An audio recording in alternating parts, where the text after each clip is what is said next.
কেমন আছো? আমরা চলে আসছি ঘুরতে, ট্রাভেলিং করতে। আমাদেরকে ট্রাভেলিং করতে অনেক ভালো লাগে। আর চারদিক দিয়ে পশ্চিম দেখতে পাচ্ছ গাইস, কিরকম রাস্তা, দুপাশে দিদি গাছ, আর আমরা যাচ্ছি, মজা চলে আসছি। সেই ধরনের একটা আলাদা ধরনের আজা ভাই, আজা আজা আজা আজা মজা চলে আসছে ভাই। লোকেশন দেখো, আমাদের সামনে এদিকে বর্ডার আছে, ঠিক আছে।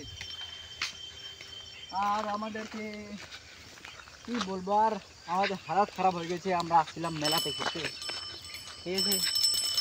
আর একটা কোন রাস্তা কোন নেই, এ ভাই হোক কোথায় ছিল আমাকে দেখো। अरे ओड़े केरी के करना।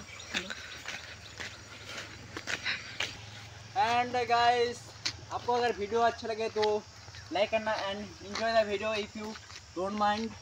और हमारे चैनल को लाइक करना, शेयर करना गाइस। हमें 1 मिलियन सब्सक्राइब कर देना, ठीक है।